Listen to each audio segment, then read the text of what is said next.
사건의 자초지종이 이렇습니다. 다윗이 법궤를 하나님의 이 궤를 다윗성 자기가 있는 성으로 옮기려고 했어요. 그러다가 우사가 죽임을 당하는 참사가 일어납니다. 기대와 기쁨을 안고 법궤를 자신의 성으로 모시려 했던 다윗의 계획이 차질이 생깁니다. 갑자기 다윗은 하나님이 두려워졌고 하나님을 자신이 있는 성으로 모시기가 두려워졌어요. 그래서 어떻게 합니까? 그 하나님의 궤를 오벳 에돔의 집으로 옮겨버리고 이 사건이 일단락 납니다. 그런데 그 사건이 거기서 끝이 아니었어요. 사실 오늘 본문은 특별히 이 사건은 하나님을 모시고 사는 하나님의 백성들에게 시사하는 바가 아주 큽니다. 질문을 던져야 돼요. 왜 하나님께서 다윗을 거절하셨을까? 축복은커녕 왜 진노하셨을까? 우리가 생각하기에 얼마나 기특합니까? 휘장에 있는 천막 속에 있는 그 법궤가 너무 마음이 쓰여서 자기가 있는 호화로운 궁궐로 모셔서 그곳에서 모시고 싶었던 이 다윗의 마음은 갸륵하잖아요. 하나님 보시기에 기뻐할 만하고 상조서 마땅한 이런 상황인데 오히려 하나님은 그런 다윗을 아주 크게 진노하셨어요. 왜 그랬을까요? 다윗의 실수를 눈치채셨습니까? 결과적으로 보면, 가시적으로 보면 법궤를 옮기는 방법이 틀렸어요. 레위기 법에 의하면 법궤는 제사장들이 손에 들어서 어깨에 메어 옮겨야 되는 그런 원칙이 있습니다. 그런데 다윗은 어떻게 했어요? 그런 하나님의 궤를 수레에다가 태워서 옮기려고 했었던 것입니다. 이런 생각이 들 수 있죠. 아마 우리의 마음속에 이런 반감이 들 수도 있습니다. 이 방법이면 어떻고 저 방법이면 어떠냐. 하나님을 모시려고 했던 그 마음이 중요한 거지. 다윗은 하나님을 극진히 대접하고자 그는 한 번도 준비하지 않았던 새 수레를 제작해서 거기다가 하나님을 모시려고 했습니다. 정성이 가득하지 않습니까? 단지 그 방법이 틀렸다고 하나님이 거절하시는 게 이게 합당한가 하는 것입니다. 그럴까요? 사실 이게 단순히 방법의 문제였을까요? 물론 그 방법이 틀린 것도 아주 중차대한 문제입니다. 그러나 본질은 따로 있어요. 그게 뭐냐? 하나님을 대하는 다윗의 태도에 있습니다. 생각해 보셨습니까? 다윗이 이 하나님의 궤를 휘장에 있는 그런 천막에서 성막에서 자신의 성으로 모셔드리려고 했었던 의도가 무엇이었는지 오늘 본문에 보면 3절에 이렇게 밝힙니다. 3절로 한번 돌아갑시다. 우리가 읽지는 않았지만 13장 3절에 보면 다윗이 그 의도를 이렇게 밝혀요. 우리가 우리 하나님의 궤를 우리에게로 옮겨오자 사울 때에는 우리가 궤 앞에서 묻지 아니하였느니라 하매. 저를 보세요. 다윗의 의도가 무엇입니까? 하나님의 궤를 이제 자신들의 삶에 가까이 모셔놓고 이제는 하나님의 뜻을 묻고 하나님의 뜻대로 살자. 과거에는 우리가 그렇게 하지 않았지 않느냐. 이제는 하나님의 말씀에 순종하며 하나님의 뜻대로 살자라는 취지로 모셨어요. 좋은 거예요, 나쁜 거예요? 좋은 거잖아요. 그런데 그는 하나님을 잘 섬겨보겠다라고 하나님을 모셨고 하나님이 이제는 말씀에 순종하며 살겠노라고 하나님의 궤를 모시려고 했어요. 그런데 본문을 제가 묵상하다가 다 깨달은 게 있어요. 아, 이거였구나. 그게 뭐냐? 정작 다윗이 그런 모든 자신의 갸륵한 마음에도 불구하고 하나님의 의사를 묻진 않았어요. 이 궤를 내가 성막에서 내가 있는 집으로 모셔도 되는지, 또 모실 때도 내가 이런 어떤 새 수레를 제작해서 그 수레에다가 하나님을 궤를 옮겨도 되는지 하나님께는 정작 묻질 않았어요.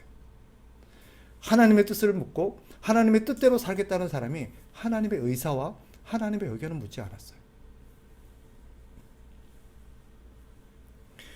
하나님이 문제 삼으신 것이 바로 이겁니다. 뭐냐? 하나님을 자기 방법대로 자기 소견에 옳은 대로 섬겨도 된다라고 생각하는 다윗의 생각입니다. 하나님만 모시면, 하나님만 섬기면 그 방법이 어때든 내가 원하는 대로, 내 생각대로 하나님을 대해도 된다라고 하는 생각. 결과적으로 그것은 하나님을 무시하는 행동입니다.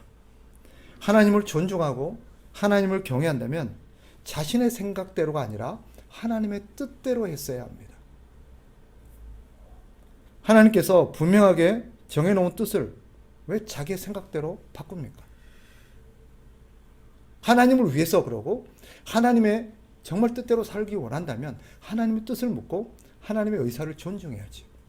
그게 하나님을 섬기는 하나님의 백성들의 마땅한 태도입니다. 그런데 다윗은 하나님의 의사를 묻지 않았어요.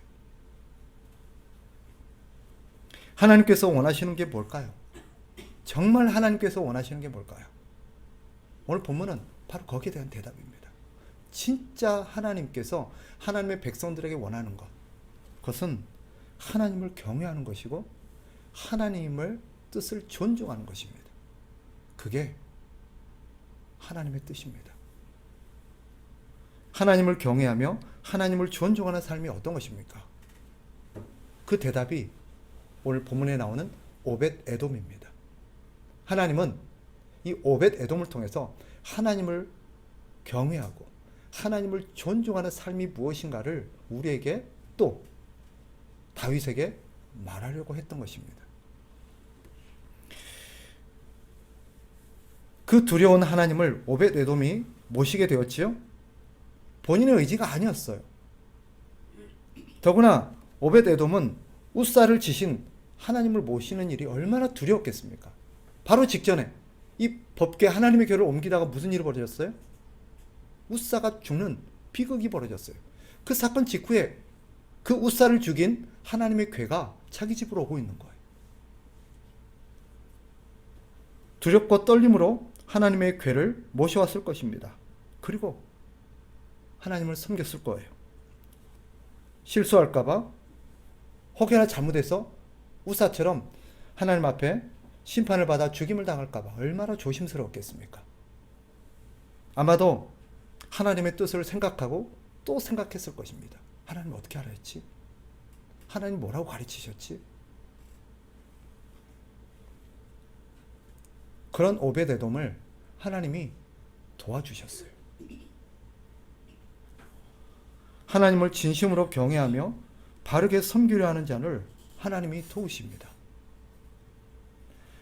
오벳 에돔의 집으로 모셔지는 과정은 다윗처럼 엄청난 군중을 동원하지도 않았고 대단한 악기들과 엄청난 어떤 그런 준비들이 갖춰진 것도 아닙니다. 굉장한 기획이 있었던 것도 아니에요. 더구나 오벳 에돔의 집은 다윗의 집처럼 화려하거나 웅장하지도 않습니다. 하나님께서 원하시는 것은 엄청난 규모의 기획이나 아주 휘황찬란한 그런 잔치나 공연이 아닙니다. 웅장한 집과 대단한 큰 공간도 아닙니다. 하나님이 원하는 건 뭐예요? 하나님을 경외하는 겸손한 마음입니다. 서툴고 초라해도 겸손하게 하나님의 뜻대로 살려고 하는 마음, 하나님의 뜻대로 모시려고 하는 그 마음, 그 하나님의 뜻대로 순종하려고 하는 마음이 하나님을 정말 기쁘게 하는 거예요. 그게 바로 오벳 에돔을 통해서 하나님이 기대했던 마음이고 그 마음을 하나님이 기뻐하신 것입니다. 주목할 점은 이 하나님의 궤가 오벳 에돔의 집에 들어간 이유입니다. 이 본문에는 생략되어 있지만 충분히 우리가 말씀에 근거해서 그의 오벳 에돔의 집에 하나님의 궤가 들어간 이후에 그의 삶을 우리가 추측해 볼 수 있습니다. 그의 집과 그의 일상을 한번 상상해 봅시다. 하나님의 궤가 오벳 에돔의 집에 들어온 순간 그 집에 변화가 찾아옵니다. 하나님의 궤가 집에 온 순간 그 순간부터는 무슨 일이 벌어져요? 오직 하나님 중심으로 그 집이 돌아가기 시작합니다. 하나님의 괴는 하나님을 임재를 상징하죠. 하나님의 괴가 자기 집으로 들어왔다는 건 무슨 말이에요? 하나님이 자기 집에 모셔졌다는 뜻이에요. 지금 이 순간부터 오벳 에돔의 집에, 즉 우리 집에는 하나님이 함께하는, 하나님이 거하시는 삶이 시작된 것입니다. 그러니 무슨 일이 벌어져요? 그 집이 하나님 중심으로 돌아가기 시작해요. 그러니 그의 일상에 무슨 일이 벌어지기 시작했겠습니까? 충분히 상상이 가능하죠. 아침에 일어나면 그는 하나님 앞에 예배를 드리는 것으로, 제사를 드리는 것으로 하루가 시작됩니다. 왜? 그게 원칙이에요. 그게 레위기 법입니다. 아침 저녁으로 하나님 앞에 제사를 드리도록 되어 있어요. 그러니 오벳 에돔이 아침에 일어나면 하나님 앞에 제사를 드리면서 하루가 시작되는 거예요. 그리고 일과를 마치고는 하루 저녁에 또 제사를 드리고 하루 일과가 끝나는 것입니다. 가족들과 그동안은 함부로 살 수도 있었을 거예요. 가족들에게 함부로 말했을 수도 있어요. 그러나 하나님이 집에 오신 순간 무슨 일이 벌어져요? 이제부터는 가족들에게 함부로 말하는 것도 조심스러워졌어요. 아내와 다투고 짜증을 내던 것도 조심하게 되었을 것입니다. 그리고 집에 있어야 할 것과 있어서는 안 될 것들이 구별되기 시작했을 겁니다. 그리고 집에서 해도 되는 일과 해서는 안 되는 일들이 구별되기 시작했을 것입니다. 왜? 하나님이 집에 오신 순간 더 이상 하나님과 함께 있어서는 안 되는 것들, 하나님을 모시고서는 해서는 안 되는 것들이 있다는 것을 알거든요. 그동안은 괜찮았던 것들이, 묵인되었던 것들이, 아무렇지도 않았던 것들이 하나님을 모시고 하나님과 함께 동행하는 시작하는 순간 더 이상은 해서는 안 되고 있어서는 안 되는 것들이 확연하게 드러나기 시작하는 거예요. 그것을 더 이상 방치할 수도 없었던 거예요. 그래서 무슨 일이 벌어져요? 하나님이 오시는 순간 그날로 정리가 시작됩니다.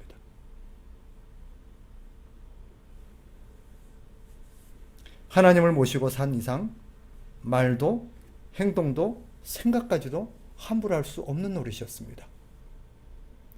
그렇게 3개월이 지나갑니다. 무슨 일이 벌어졌을까요? 성경은 이렇게 그 결과를 우리에게 알려줍니다.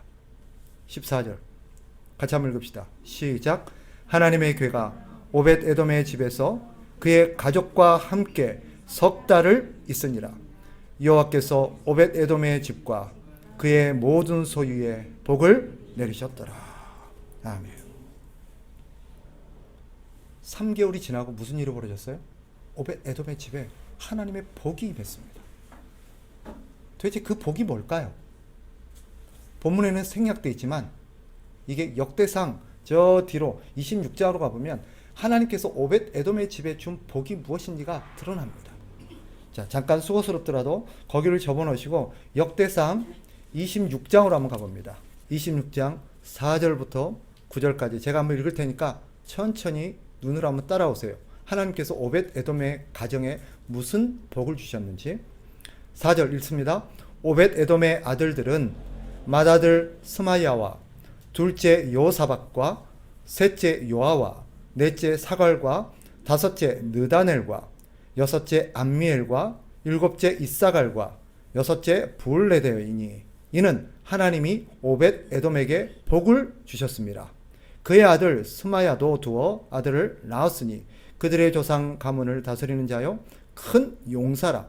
스마야의 아들들은 오드니와 르바엘과 오벳과 엘사밧이며 엘사밧의 형제 엘리후와 스마가는 능력이 있는 자이니 이는 다 오벳 에돔의 자손이라.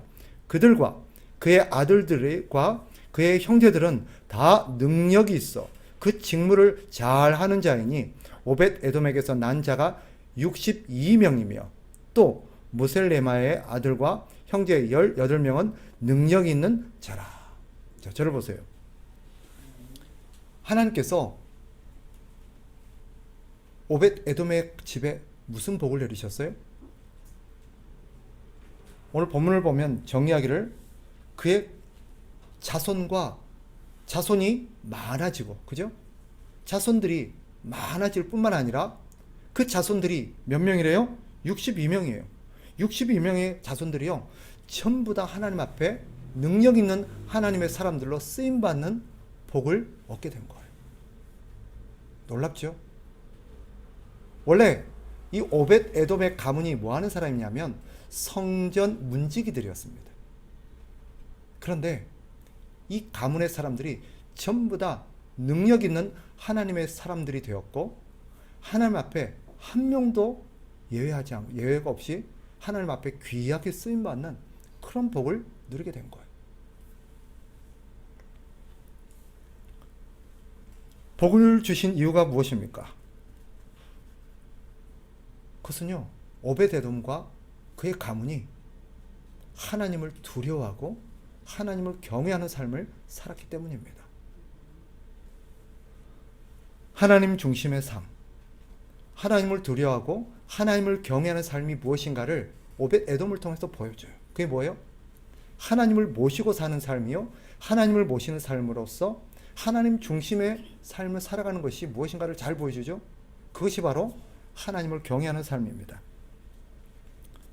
여러분, 잘 생각하셔야 돼요. 법궤가 집에 있느냐 없느냐가 중요한 게 아니에요. 단순히 오벳에돔의 집에 법궤가 있었기 때문에 복을 받은 거냐? 아니에요. 그 하나님에게는 블레셋 지방에서도 여러 달 있었어요. 그러나 똑같은 법궤가 블레셋에 갔을 때는 무슨 일이 벌어져요?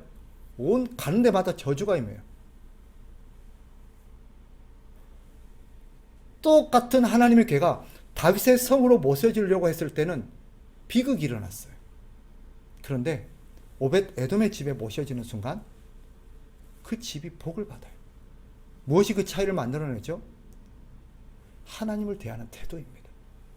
이 하나님의 궤가 있느냐 없느냐가 아니라 그 하나님의 궤를, 즉 하나님을 어떻게 모시고 어떻게 섬기느냐가 사실 삶의 결과를 갈라놓는 거예요. 하나님께서 다윗에게 깨우쳐 주려고 하는 것이 바로 이것입니다. 또 오늘 본문을 우리에게까지 읽게 하셔서 오늘 우리에게 깨우쳐 주려고 하시는 것도 바로 그겁니다. 하나님을 집에 모셨다고 끝나는 게 아니에요. 뭐예요? 하나님을 모셨으면 하나님을 모신 자답게 살아야 되는 거예요. 하나님을 하나님답게 예우하는 거예요. 그게 바로 하나님을 모신 자답게 사는 거예요. 그 존귀하시고 높으시고 어미로우신 하나님을 집에 모셔놓고도 하나님을 모셨을 때나 그렇지 않았을 때나 전혀 달라진 게 없다면 그것은 하나님을 무시하는 거죠. 하물며 하찮은 인간인 저도 한 집에 초대받아서 갔을 때 제대로 제가 제 존재를 인정받지 못하고 대접을 받지 못하면 그렇게 모멸감과 그렇게 또 수치심을 느낄 수 있는데, 하물며 하나님을 모셔놓고 달라진 게 없다? 똑같이 서로 싸우고 욕짓거리를 하고 서로 함부로 대하고 삶의 어떤 전혀 개의치 않고 함부로 아무거나 하고 아무거나 먹고 아무거나 그렇게 한다? 용납이 안 되는 거예요.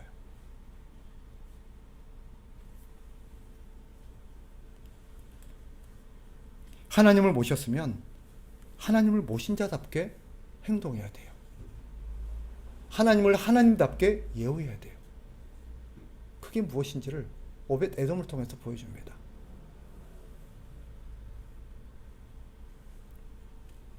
오늘 본문을 통해서 우리는 중요한 결론을 하나 내릴 수 있어요. 두 가지 제가 결론을 내릴 수 있을 것 같습니다. 첫째, 자이든 타이든 하나님을 모시게 된 삶은 복이에요. 그건 정말 감사하고 복된 삶입니다. 내가 뜻했건 뜻하지 않았건 하나님을 내 집에 모시고 내 삶에 모시게 된 것은요, 정말 큰 복이에요. 그러나 기억하셔야 됩니다. 또 한 가지가 오늘 본문에 우리에게 비중 있게 교훈합니다. 하나님을 모신 삶은 그저 하나님의 존재를 인정한다고 되는 게 아니에요. 하나님을 부른다고 되는 게 아니에요. 하나님을 섬긴다고 말한다고 되는 게 아니에요. 하나님을 모셨으면 하나님을 모신 삶답게 그렇게 행동해야 되는 거예요. 그렇게 말해야 되는 거예요. 하나님 중심의 삶을 살아야 되는 거예요. 여러분, 스스로에게 한번 질문해 보세요.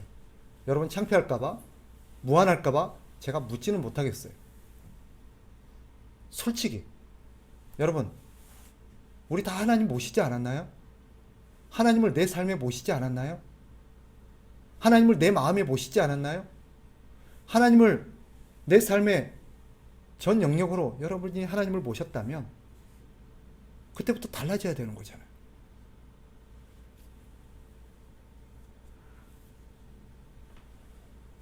여러분은 어떠셨습니까? 2021년도 올 한 해만 봐도 하나님을 모신 여러분의 삶은 어땠습니까? 하나님을 모신 자답게 그렇게 행동하셨습니까? 하나님을 하나님답게 예우하셨습니까?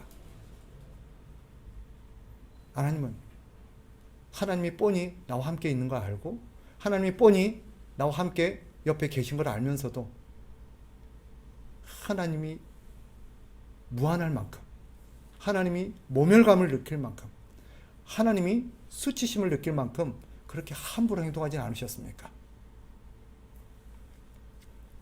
집에 교패가 붙었다고 하나님을 모신 집은 아닙니다. 우리 집 거실이나 벽에 십자가나 성구가 기록된 액자가 걸려 있다고 하나님을 모신 집도 아닙니다. 정말 여러분들이 하나님을 모시고자 하는 마음으로 교패를 붙이고 십자가를 걸고 성구를 걸었다면 그것을 건 사람답게, 하나님을 모신 사람답게 그렇게 살아야 되는 것 아닙니까? 하나님이 뻔히 말씀을 통해서, 십자가를 통해서, 교패를 통해서 우리 가정에 함께 하는 것을 우리가 알면서도 하나님을 모시고 그렇게 행동할 수는 없는 거예요. 그렇게 말할 수는 없는 거예요. 그럼 어찌해야 될까요? 하나님을 다시 나가라고 하실까요? 하나님을 다시 내 삶 밖으로 나가시라고 할 수 있나요? 그럴 수는 없어요. 그건 불가능한 거예요. 방법은 하나입니다.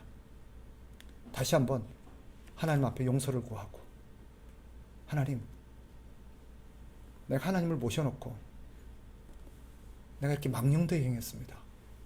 망령된 말을 했습니다. 망령된 생각을 했습니다. 하나님 용서해 주십시오. 네, 오늘 이 순간부터 하나님을 하나님답게 다시 예우하고 모시겠습니다. 그런 마음을 먹어야 돼요. 먼저 우리의 삶에 그런 모신 하나님을 우리가 어떻게 섬기고 해야 될 것인지 마음속에 다시 한번 정리하는 시간이 필요합니다. 여러분에게 몇 가지만 구체적인 지침들을 좀 상기시켜 드리려고 해요. 오늘 본문을 근거로 해서 또 본문을 예로 해서 우리의 삶에 하나님을 모신 삶을 몇 가지 예시를 좀 가져보려고 합니다. 만약에 여러분의 집에 교패가 붙었고 십자가가 걸려 있고 성구가 걸려 있고 성경이 놓여 있다면 이제는 여러분을 항상 매일매일 오벳 에돔이 하나님의 궤 앞에 가서 제사를 드리고 하루를 시작했던 것처럼 여러분이 모셔는 그 액자와 십자가와 성경을 앞두고 하나님 앞에 기도하고 하나님 앞에 예배함으로써 하루를 살아가시기를 부탁드립니다. 오벳 에돔이 아침 저녁으로 하나님 앞에 문안하듯 예배를 드렸던 것처럼 우리 역시 하루에 아침 저녁으로 하나님께 문안하듯 하나님 앞에 기도하고 하나님 앞에 우리의 마음을 드리고 오늘 하루의 삶을 올려드리는 저와 여러분 되었으면 좋겠어요. 이제 우리의 가정에서도 우리 하나님을 모셨잖아요. 함부로 말하던 거 이제 조심합시다. 내 아내에게, 내 자녀들에게, 내 남편에게 함부로 말하고 함부로 싸우고 짜증을 내던 것들도 이제는 조심합시다. 그것은 하나님을 모신 자의 예의가 아니에요. 머릿속에 항상 아침 저녁으로 십자가와 성구와 여러 가지 성경의 말씀을 가까이 하면서 매일 아침 눈을 뜨면 여러분의 가슴속에 상기하십시오. 하나님을 모셨지. 하나님을 모셨지. 우리 집에 하나님이 계시지. 화가 나고 짜증이 나려는 마음도 하나님이 계신데 하나님 모시고 그러면 안 되지. 또 여러분의 집에 있어야 할 건지 없어야 될 건지를 구별하셔서 하나님을 모신 자에게 합당하지 않는 것들이 있다면 정리합시다. 그리고 하나님을 모신 자로서 합당하지 않는 행동들, 합당하지 않는 것들은 하지 맙시다. 어찌 집에서만 그러겠습니까? 학교에서든 직장이든 어디든 하나님을 모신 자답게 살아야 돼요. 하나님을 모신 사람이 직장에는 하나님을 모시고 안 갑니까? 하나님 집에 계세요. 출근했다 올게요. 그러면 하나님은 집에 기다리고 계십니까? 그 정도 이해도 없는 우리가 아니잖아요. 하나님은 집에서뿐만 아니라 우리의 학교도 함께 동행하시잖아요. 우리의 직장도 함께 동행하시잖아요. 우리 취미생 하는 그것도 동행하시잖아요. 하나님이 항상 나와 함께 하세요. 하나님을 모신 자가 직장에서 어떻게 그럴 수 있죠? 어떻게 직장에서 감히 입에 담을 수 없는, 감히 사람들 앞에서 할 수 없는 행동과 할 수 없는 그런 것들을 할 수 있죠? 불가능한 거예요. 하나님 보고 계시잖아요. 어디서든 하나님을 모신 자답게 살아가는 2022년도가 되었으면 좋겠어요. 너무 걱정하지 마십시오. 우리가 정말 하나님을 모시고 하나님과 동행하는 마음으로 하나님, 내가 서툴지만 내 삶이 대단한 누구만큼 그렇게 하나님을 잘할 수는 없지만, 잘 모시고 섬길 수는 없지만 내가 최선을 다해서 하나님을 섬겨보려고 합니다. 도와주세요. 그러면 하나님이 도와주십니다. 하나님이 여러분을 도와주세요. 생각나게 하시고 여러분의 말투와 여러분의 행동과 여러분의 여러 가지 생각까지도 하나님께서 간섭하시기 시작하십니다. 그리고 깨우쳐 주세요. 그럼으로써 우리의 삶을 변화시켜 나갑니다. 3개월 동안 오벳 에돔의 삶을 완전히 바꿔놓으시고 오벳 에돔의 가정을 완전히 바꿔놓으시고 하나님 중심으로 모든 것이 돌아가도록 하나님께서 오벳 에돔을 바꾸신 하나님이 우리의 삶을 하나님 중심으로 다 바꿔놓습니다. 하나님이 그렇게 하세요. 우리가 하나님 앞에 그러기를 원하는 마음으로 하나님의 도우심을 구하고 하나님 앞에 우리의 마음을 구한다면 하나님이 그렇게 하십니다. 중요한 것은 우리의 마음이에요. 그 마음을 하나님께 드리며 도움을 구하시기 바랍니다. 그럴 때 2022년도 하나님께서 여러분과 동행하심으로써 여러분과 여러분의 가정에 복을 주시길 원합니다. 그리고 오벳 에돔이 하나님의 복을 받아서 그의 자손과 그의 가문이 하나님의 은혜 안에서 또 하나님 앞에 귀하게 쓰임 받았던 것처럼 정말 바라는 것은요, 여러분의 영혼이 잘 됐으면 좋겠고 여러분의 가문, 여러분의 자손들, 여러분의 가족들의 영혼들이 잘 됐으면 좋겠어요. 그래서 하나님 보시기에 정말 귀하고 하나님 보시기에 너무 소중해서 하나님이 귀하게 가까이 하시는, 가까이 쓰시는 그런 여러분의 가문, 여러분의 자녀들, 여러분의 가족들 되었으면 좋겠어요. 그래서 여러분을 통해서 하나님이 귀한 일들을 많이 하시는 2022년 되기를 주의 이름으로 축복합니다.